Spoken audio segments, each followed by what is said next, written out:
बाबा सिद्दीकींनी त्याचा उल्लेख केला।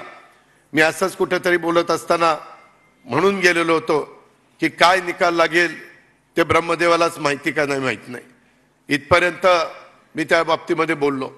आपण प्रयत्न मित्रांनो केला, परंतु वेगवेगळ्या प्रकारच्या अडचणी होत्या। मागच्या काळामध्ये भाजप शिवसेना युतीच्या 41 जागा आलेल्या होत्या।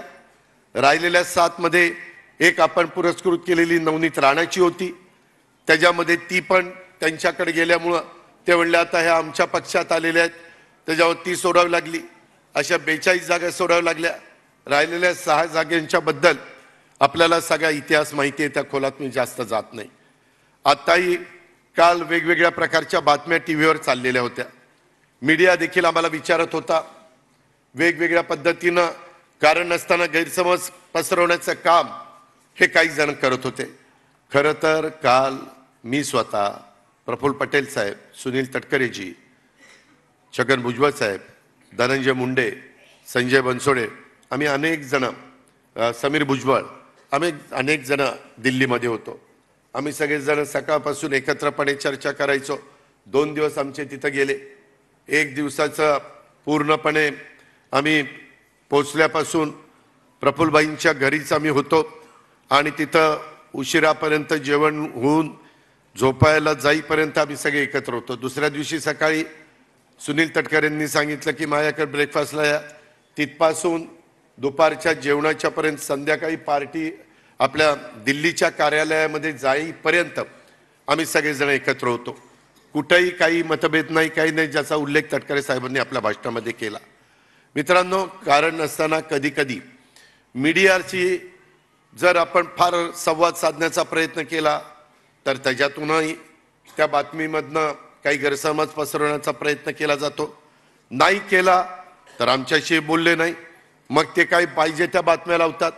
जी काल ती बातमी त्यांनी चालवली, तरी देखील आपले एक सहकारी युतीमधले देवेंद्र फडणवीसांनी सांगितलं काय ती वस्तुस्थिती। मित्रांनो, मी देखील सगळ्यांशी बोलत होतो। त्याच्या संदर्भात नड्डाजी असतील, अमित भाई असतील, त्याच्यामध्ये राजनाथ सिंग असतील, आम्ही पण सगळेजण त्यांना भेटायला पण गेलेलो होतो। आणि पहिल्यांदाच एनडीएची मीटिंग झाली त्यावेळेस पंतप्रधानांनी सांगितलं अनेक घटक पक्ष बरोबर आहेत, प्रत्येकाच्याच वेळेस मला वेळ देता येईल अशातला भाग नाही, तर हे 3 जण ह्याबद्दल जे काही कुणाचं काही म्हणणं असेल ते ऐकून घेतील आणि तुम्हाला सगळ्यांना वेळ देतील, तशा प्रकारची चर्चा आम्ही त्यांच्याशी केली। त्याच्यानंतरही त्यांनी मला सांगितलं की तुमची लोकसभेची एकच जागा आलेली आहे, आम्हाला तर तुम्हाला मंत्रिपद द्यायचं आहे, परंतु मंत्रिपद देत असताना आम्हाला तुम्हाला इंडिपेंडंट चार्ज त्या डिपार्टमेंटचा द्यायचा आहे आणि राज्यमंत्रीपद द्यायचं आहे, स्वतंत्र कारभार असं आपण त्याच्यामध्ये मराठीमध्ये म्हणू शकतो।